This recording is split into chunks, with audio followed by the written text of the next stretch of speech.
scissors. Very telling of the match to come. If you weren't watching the previous set, it came down to Drephen versus KJH in a 1v1 in the game that they ended up winning the set on. And Drephen had the foresight to just kind of sit in his shield. He really let his shield get low against KJH like 3 times in a row. And it was almost like a hard read on the player, knowing that he wasn't going for a grab. He was just doing space aerials against the shield and doing some shine pressure. But for some reason, KJH just didn't grab him, and Drephen held his shield long enough, and it worked. I mean, he was able to convert off of it. Huh. And, yeah. Yeah, I did miss that set, so I kind of want to go and... Yeah, no, it was nuts. Like, you could see that age come out in Drephen's play, but it benefited him. And it was yeah. Well, there we go. All right, so a little scrappy this first stock. Trying to figure out who's in control. So Drephen, obviously the Sheik player, and Duck being the Samus. We hope. I mean, maybe there's a mix-up. There's a little. They did lose to these guys. Maybe they've run some. I know the R brothers against Kels. They were trying to agree to do Falcon quads. Yeah, Drephen wouldn't take that though. He was going to play Sheik no matter what. Yeah, no, you can't get him off the character. Wow, that was a fast stock for Drephen. He both hits to the down smash. And Kels. Oh man, yeah. I don't think that was necessary. And he lives though. I see Drephen does it automatically. You're going to see a lot of him saving Kels this game, and probably one of the reasons Kels does team with KJH kills himself. So that's actually a bit of a swing for the red team. That helps. What percent was he? Middle? I'm not really sure. Okay. Oh wait, he's gone again. Wow. And okay. Yeah, there goes. Wow, that was KJH again. Yep. Wow.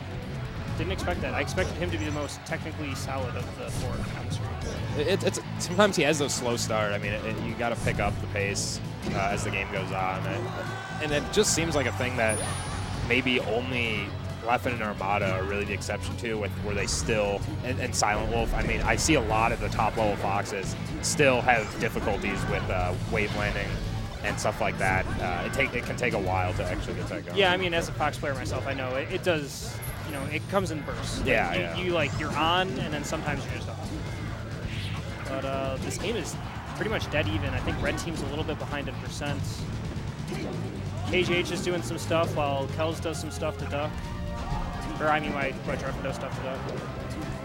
For some reason, I'm used to Kels playing Sheik.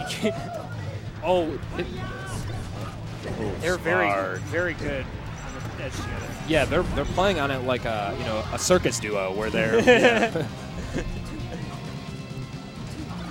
It was some creative options too. Like Drephen went really high with his up B and then went back to edge, and Kels just barely got off in time. Yeah, I mean these are the great teams matchups to watch where you actually see. Oh wow.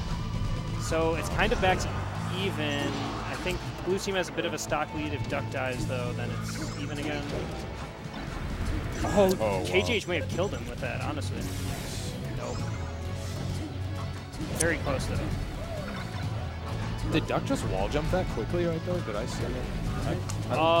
Actually, it may have. I think he did an instant wall jump for the invincibility. Maybe that's just completely off. Well, also you can't up B right away out of the wall jump. Like after the tether and you go up, you're just lag. Yeah. And wall jump. It almost looked like now I'm curious, but anyway. I'm sure he did. He's technical enough. I should know if it was even something that was possible. Yeah, I don't think it's possible unless you wall jump. They can't get this duck stock, and getting duck stocks are huge. Well, I mean, if they hit 2 of the stocks, like if they get KJH as well, then it's a 2. Yeah, like this. So now they're up 3 stocks to 2, which is dangerous because if they lose both their stocks, then that's duck stock. Wow. That is. So this is unnecessary. I mean, KJH could still do it. They're at high percents for both of them, but I don't really foresee him doing it. Actually, this was where we were in the last set in losers, -1 stock, where he was 2v1, killed Kels, and Drephen ended up actually coming back. Oh my goodness, Oh, okay. That's when that 2 you were telling me before. But wow, sometimes I feel like KJH needs to slow down, not because he can't play as fast as he wants to, but because it really does benefit you in teams to play slower sometimes and actually wait for your opponent to either move or get hit, and you'll be in a better position if you're moving slower and just looking for a fast reaction rather than always trying to do something. And I think it's catching up with him right now. Oh, Duck suicides early again. Drephen playing the down air camp on platforms. You don't see any other Sheik really do that. There's like this weird pressure that I used to see Drephen do. I don't know if he's, wow, he's dead. No, he's not. Wow, he is. So there's this weird pressure I used to see him do. Like, he would like hit your shield with something, and then he would immediately like full hop down air fastball and like try to bait out like a grab and then immediately jump. Wow, that's another stock. KJH is down. So Kels is the one holding stock tanking right now. Kels ahead in any scenario is really scary. And when he's comfortable. Oh, he just intercepted Duck. And yeah, right now Kels is playing super comfortable. Wow. Do you know what place the R Brothers got? Did they just get eliminated? That must fourth? have been, yeah, must have been fourth. Yeah. Okay. So this is actually going exactly like I predicted. I thought they would get fourth, and then these 3 teams would be the top. That's a good prediction. It would have been nice to. I'm so glad to see the R Brothers teaming again. I haven't seen them team together in like 4 years. Yeah. I know Matt asks him to team regularly for these things, and Tom usually has other obligations, which, you know, no Johns, but... Yeah. I don't think Tom plays as much as Matt does anyway. Oh, no, but they played so well. Like, that Mario... His Mario's is good. I mean, it's still, like, people don't know, but he is, like, one of the best Marios around.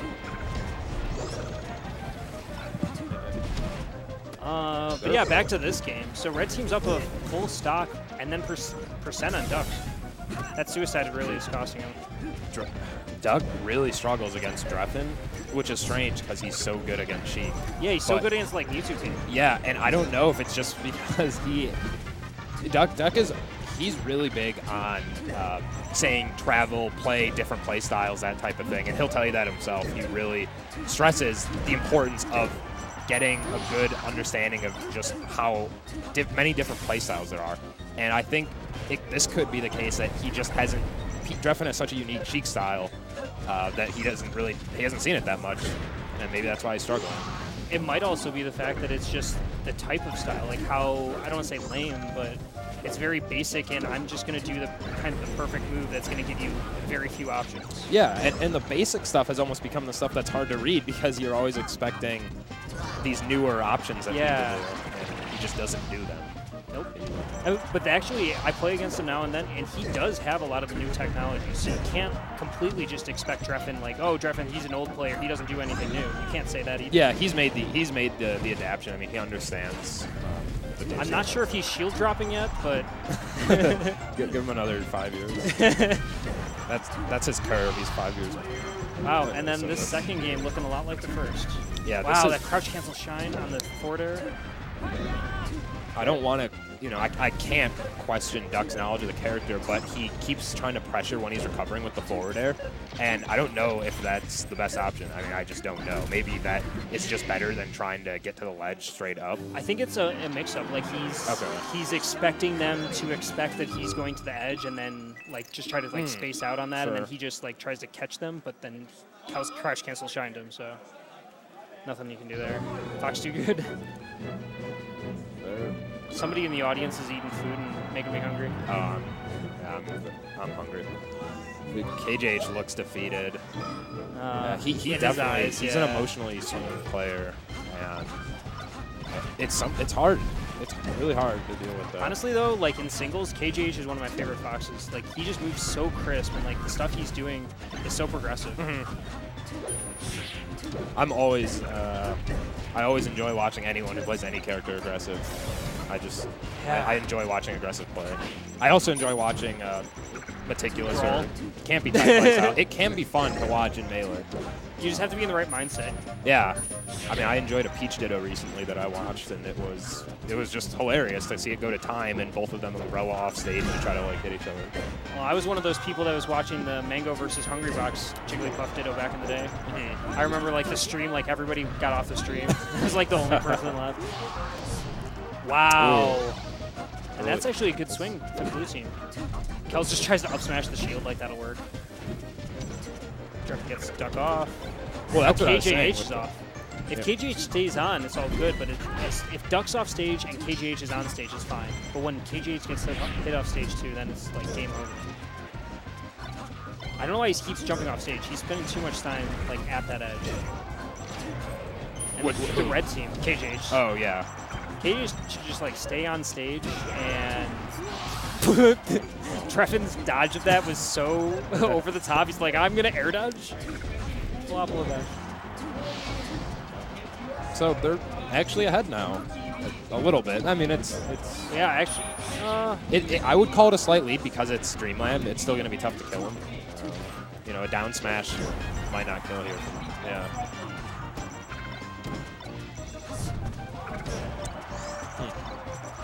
Wow, honestly, Kels is being the aggressor here. That's not something you say very often. Like I said, when he's comfortable, you see a lot of things from Kels and a lot of good things.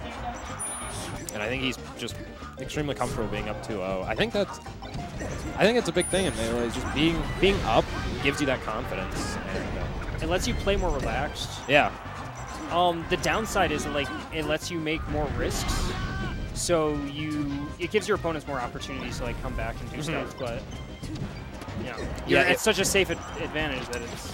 If your opponent's tilting and you're playing a little riskier, it's going to pay off well for you. But if they maintain their composure, yeah, it can spell trouble to start. Oh, I thought that was an up air, but wake up upstairs? Nope. KJH too fast. So it's back on stock, basically, right? I mean, if Duck loses his stock, they're behind. I'm just going to say it's even until there seems to be a significant... Yeah, it's very close. Except with Duck out recovering, they get to 2-on-1. Oh, KJH gets hit by that missile, or the charge shot. Oh, and Drephen's just hunting KJH. He just wants to get him off the stage. Dude, he's got the push-off mentality where he goes for anything that will get you off stage. And Kels covers Drephen so perfectly, so he doesn't kill. Really, in teams, percent doesn't matter as much as the killing blow. And Kels DIs that to death. I think he may have lived if he did, like, just a very slight DI or no DI because of the ceiling. Right, but, actually, wait, blue team, I think, is winning. Depending on who dies first. Yeah. So now blue team has a slight lead. Small, yeah. I mean, if KJH loses his stock, then it's back even. This could be it. Man. The thing is, Duck's getting damaged. Yeah, well, Drephen's just rushing it down right now. And it's working. So I feel like Red's actually coming back a little bit. They're forcing the blue team to not be able to set up anything.